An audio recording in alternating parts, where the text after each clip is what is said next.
Online classes में आप सभी का स्वागत। BSc second year organic chemistry.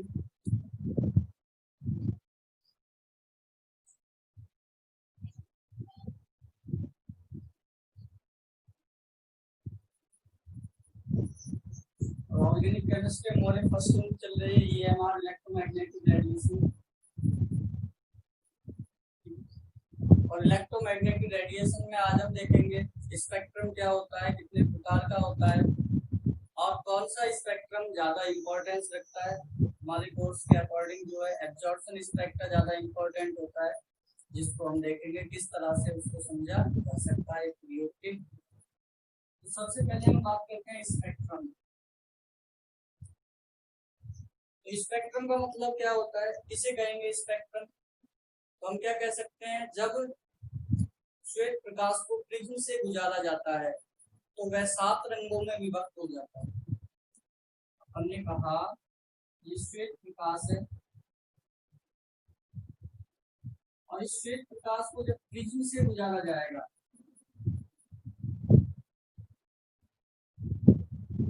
क्या किया गया, इस श्वेत प्रकाश को जब प्रिज्म से गुजारा गया,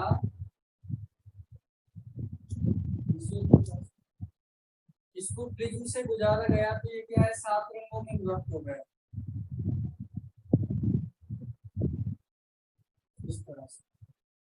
तो ये 7 रंगों में जो विभक्त हुआ है श्वेत प्रकाश, इस 7 रंगों का जो समूह होता है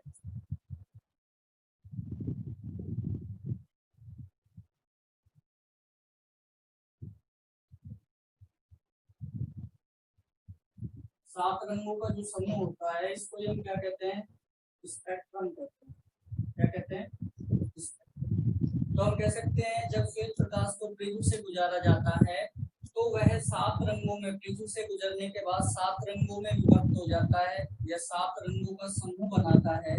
और इस 7 रंगों के समूह को हम क्या कहते हैं, स्पेक्ट्रम कहते हैं। क्या कहते हैं?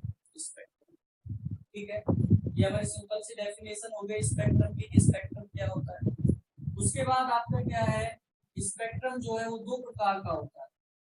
स्पेक्ट्रम 2 प्रकार का होता है, एक होता है आपका उत्सर्जन स्पेक्ट्रम और एक होता है अवशोषण स्पेक्ट्रम। ठीक है, तो उत्सर्जन स्पेक्ट्रम से क्या मतलब, जब किसी वस्तु को रक्त तप्त होने तक गर्म किया जाता है, क्या करने तक, रक्त तप्त होने तक गर्म किया जाता है, तो वो क्या है, विकिरणों का उत्सर्जन करने लगता है। क्या करने लगता है? विकिरणों का उत्सर्जन करने लगता है। जैसे हम क्या है, लोहे की छड़ ली, उसको हमने रक्त तप्त तक गर्म किया, तो वो क्या है, जब बिल्कुल रक्त तप्त हो जाएगी तो उसमें से ऐसा लगेगा जैसे भाप निकल रही है। क्या हो रहा हो? भाप निकल रही हो। जैसे हमने ये छड़ ली और इसको क्या है, गर्म किया, तो जब ये रक्त तप्त हो जाएगी तो इसमें से ऐसी लहरदार वाष्प सी निकलती दिखेगी जैसे वेपर निकल रही हो। तो वो क्या है, विकिरणों का उत्सर्जन हो रहा है। तो इनको हम उत्सर्जित विकिरण कहते हैं। क्या कहते हैं? उत्सर्जित विकिरण। ठीक है, अब ये उत्सर्जित विकिरण है,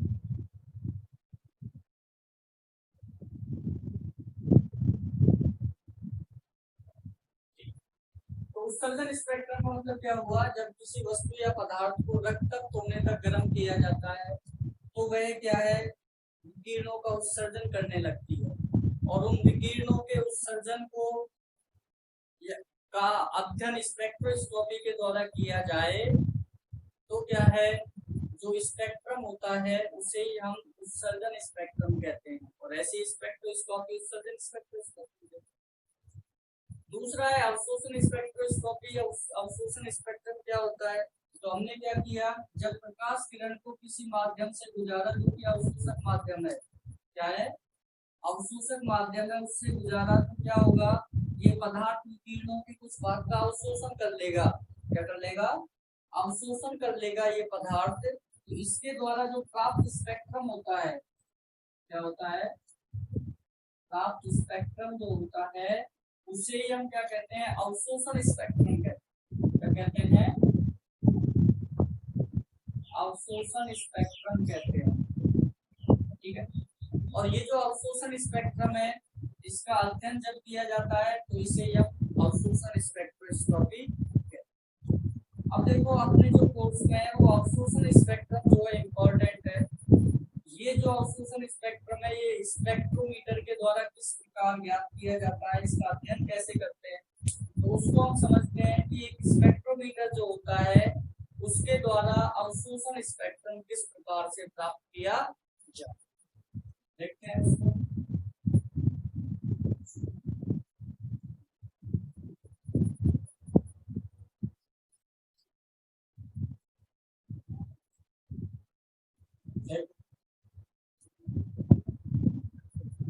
सबसे पहले हमने क्या है यहाँ पर एक प्रकाश स्रोत लिया,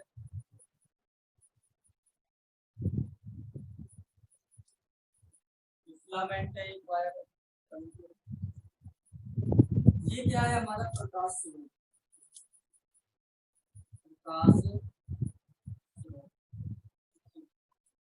प्रकाश स्रोत के बाद हमने क्या है प्रतिदर्श कोष्ठ लगा दिया। जो रेडिएशन आ रही है इसकी जो फ्रीक्वेंसी है इंटेंसिटी वो आई नॉट है, और यहाँ पर हमने एक प्रतिदर्श कोष्ठ लगा दिया सैंपल सेट। प्रतिदर्श कोष्ठ सैंपल सेट लगा दिया है जिसमें पदार्थ दे दिया।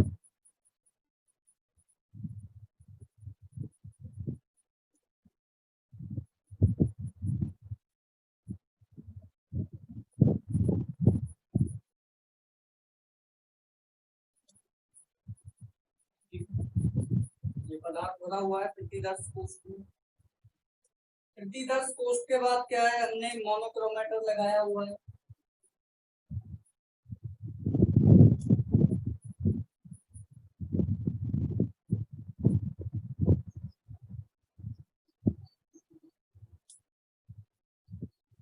मोनोक्रोमेटर जो कि ग्रेटिंग की तरह होता है। उसके बाद हमने संसूचक लगाया हुआ है।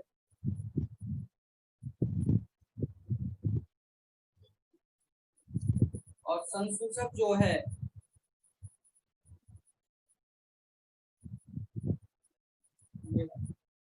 और इसके बाद हमने संसूचक के बाद क्या है प्रवर्धक लगाया हुआ है।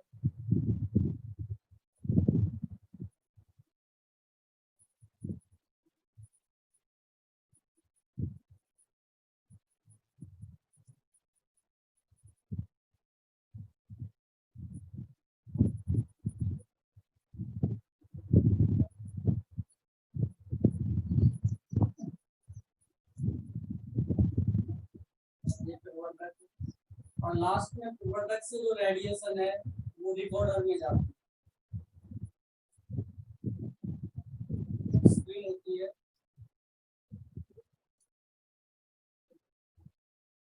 जिसके अंदर हमें क्या है स्पेक्ट्रम की प्राप्ति होती है इस तरह से। ठीक है, तो ये हमारा क्या है एक स्पेक्ट्रोमीटर हो गया।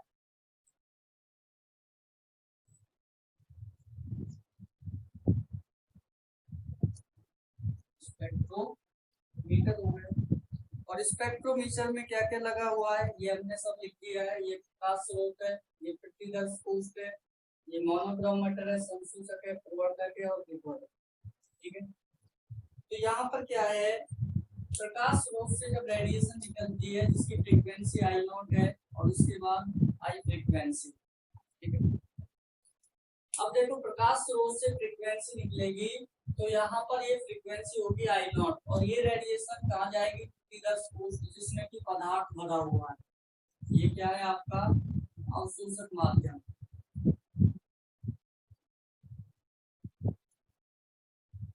अवशोषक माध्यम इसके अंदर जो भरा हुआ है जो बाहर लगा हुआ है। अब देखो ये जो रेडिएशन यहाँ पर जाएगी तो ये क्या है अवशोषक पदार्थ न्यूक्लियड के कुछ भाग का अवशोषण कर लेगा। क्या कर लेगा अवशोषण कर लेगा कुछ भाग का और उसके बाद उसकी जो रेडिएशन है फ्रीक्वेंसी रेडिएशन तो कम हो जाएगी तो उसके बाद क्या है आई रह जाएगी, तो वो फिर मोनोक्रोमेटर से गुजरेगी। और मोनोक्रोमेटर क्या है, यहाँ पर एक रोटेटिंग स्प्लिट होती है जो कि रेडिएशन को क्या करती है, बिखेरने का काम करती है। क्या करती है, बिखेरने का काम। इससे क्या है, रेडिएशन यहाँ से डिस्पर्स हो जाएंगे, बिखर जाएंगे। उसके बाद संसूचक उनको एकत्रित करने का काम करता है। उनकी प्रकृति के आधार पर या उनकी जो फ्रीक्वेंसी होती है तरंग उसके आधार पर उनको एकत्रित करने का काम करता है संसूचक। ठीक है, अब संसूचक में जो आई हुई विकिरणें हैं जिनको इसने एकत्रित किया है, वो यदि दुर्बल होती हैं, कमजोर होती हैं, तो उनको फिर क्या है, प्रवर्धक में भेजा जाता है ताकि वो उनको एम्पलीफाई कर सकें। उनकी जो एक तरह से कह सकते हैं तीव्रता है जो कम हुई है या उनकी तरंग दैर्ध्य जो कम है उसको बढ़ा सके। तो प्रवर्धक का काम होता है फ्रीक्वेंसी को बढ़ाना, ये बढ़ाएगा यहाँ से। और प्रवर्धक के बाद फिर रेडिएशन जो बचती है उनको रिकॉर्डर में भेज दिया जाता है। और रिकॉर्डर के अंदर क्या है, आपको एक स्पेक्ट्रम मिल जाता है। और वो स्पेक्ट्रम में जो ये पीक्स दिख रहे हैं अप और डाउन, इनकी एक निश्चित वैल्यू होती है जिसके आधार पर हम पदार्थ की पहचान कर सकते हैं कि इस सैंपल सेल या प्रतिदर्श कोश के अंदर कौन सा पदार्थ लगा हुआ है जिसकी इसने ऑब्जर्वेशन किया है। और स्पेक्ट्रम के अंदर कुछ काली रेखाएं भी दिखाई देती हैं जो ये बताती है कि इस भाग का जो है अवशोषक माध्यम में भरे जो पदार्थ है उसके द्वारा अवशोषण कर लिया गया। ठीक है, ये आपका एक स्पेक्ट्रोमीटर का डायग्राम हो गया। अब यहाँ पर इम्पोर्टेंट बात ये है, आपको ध्यान रखने की चीज है, यदि दृश्य स्पेक्ट्रम प्रकाश स्रोत से आने वाली जो विकिरण है, प्रकाश स्रोत से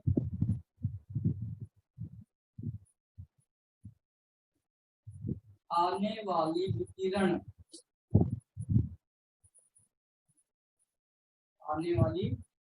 विकिरण, यदि पेशकश की बात कर रहे हैं, यदि दृश्य क्षेत्र की होती है, किसकी होती है, दृश्य क्षेत्र से होती है, तो प्रतिदर्श कोश कांच का बना हुआ होना चाहिए। प्रतिदर्श कोश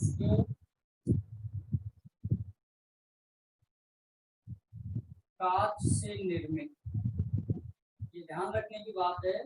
प्रतिदर्श कोश जो है वो रेडिएशन का एब्जॉर्प्शन नहीं करना चाहिए, अवशोषण केवल इस पदार्थ के द्वारा किया जाना चाहिए। अगर प्रतिदर्श कोश का अवशोषण करेगा तो हमारा जो रिजल्ट है वो सही नहीं आएगा। ठीक है, तो ध्यान रखना है ये किसका बना हुआ हो, जिसकी प्रकाश स्रोत आता है। यदि दृश्य क्षेत्र से विकिरण निकल रही है प्रकाश स्रोत से, तो ये प्रतिदर्श कोश जो है वो कांच का बना होना चाहिए। तो ये बिल्कुल भी रेडिएशन का अवशोषण नहीं करेगा, केवल पदार्थ अवशोषण करेगा विकिरण।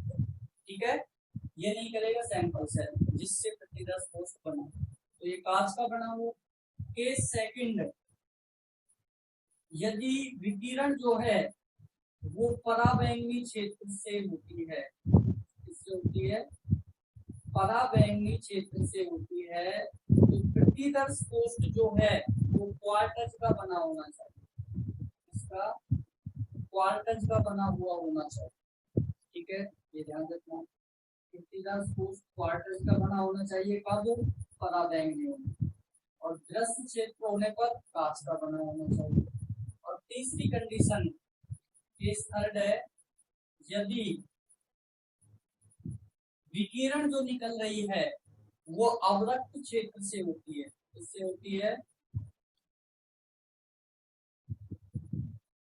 अवरक्त क्षेत्र से होती है, तो प्रतिदर्श कोश जो है वो क्षार धातु हैलाइड का बना होना चाहिए। किसका होना चाहिए, क्षार धातु हैलाइड।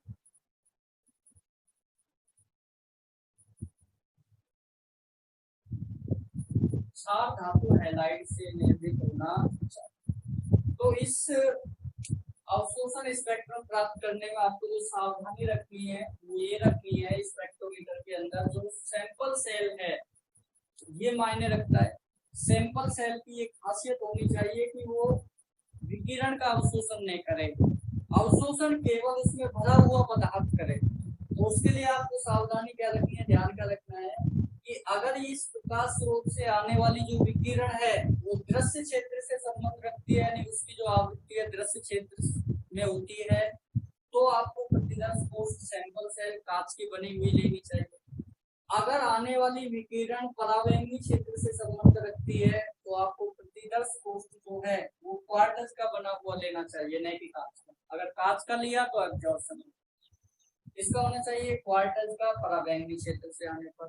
यदि इस प्रकाश स्रोत से निकलने वाली जो विकिरण है वो अवरक्त इंफ्रारेड क्षेत्र से संबंध रखती है, उनकी जो फ्रीक्वेंसी है वो बहुत ज्यादा होती है, अवरक्त क्षेत्र की होती है, तो फिर आपको ये जो सैंपल सेल है ये क्षार धातु हैलाइड से निर्मित लेना होगा, तब जाकर आपको इस रिकॉर्डर के अंदर उचित परिणाम मिल।